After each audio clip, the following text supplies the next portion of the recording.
In this case, this is your A term, your B term, your C term. So when you're doing completing this square, you need to get rid of this C term. You move it on the other side. And we always perform inverse operation. In this case, what will you do with this C term? You subtract 16 on the other side. So whatever you do on one side, you must do it on the other side. So in this case, we will have y minus 16 is equal to x to the second power plus 10x. Right? Then your goal is to have something on that side that will make it the perfect squared. Right? This is your A term, this is your B term. And this telling you, you always take your B term. What you do to your B term? You divide by 2, then you square it, then that's what you add to each side. In this case, we'll take the 10, we divide by 2, then you square it. Remember, whatever you do on one side, you must do it on the other side. Otherwise, the equation will not balance. So you'll end up with y minus 16 plus whatever 10 over 2 is. What is 10 over 2? That will give you 5 to the second power. Then we come back and evaluate that.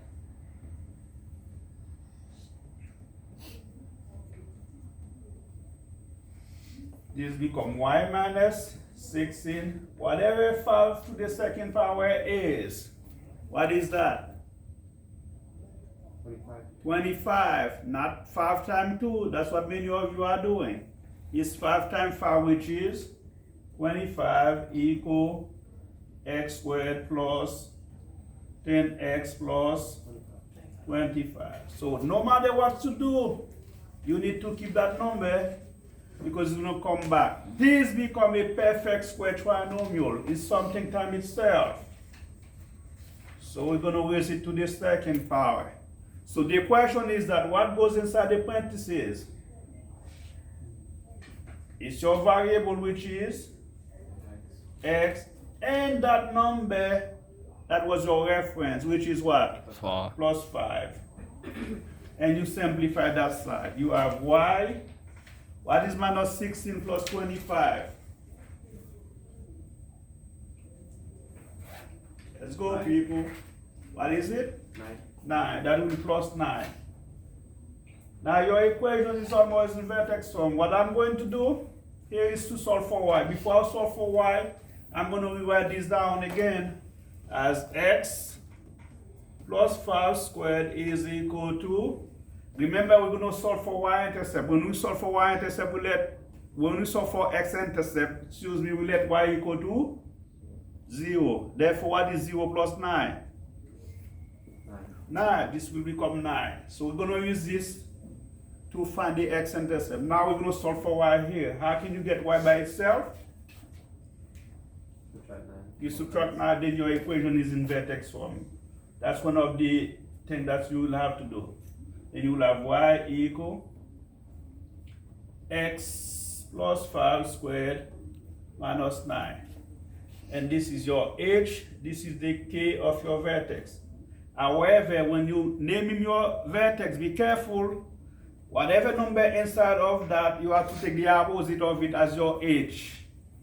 Right? So what is the opposite of positive 5?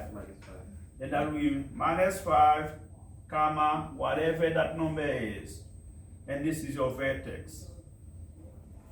This is one of the things that you will have to find. This is the most significant you will have to find when you graph.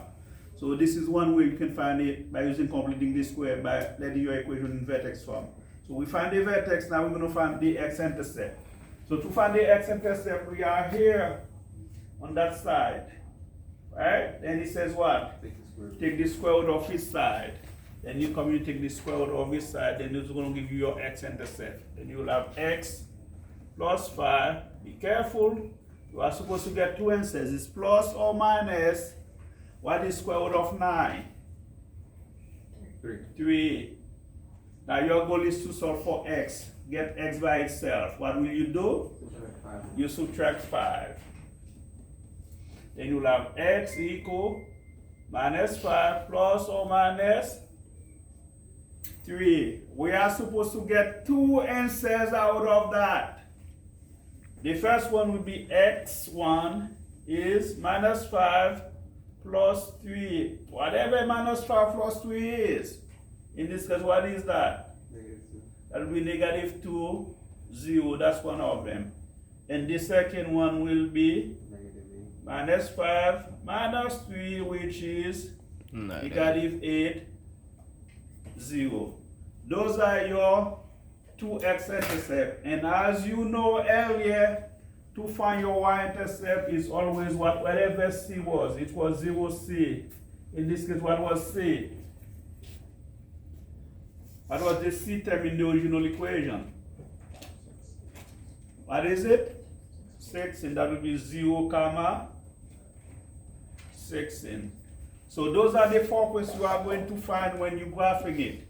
Those are your two x-intercept. We find them. This is your y-intercept and this is your vertex. And now, when you're going to graph it, what shape will you find? When you graph it, what shape is that? Nobody recall that? That's supposed to be a U shape, right? Since A is positive, it's going up. And when A is negative, it's going down. Cut.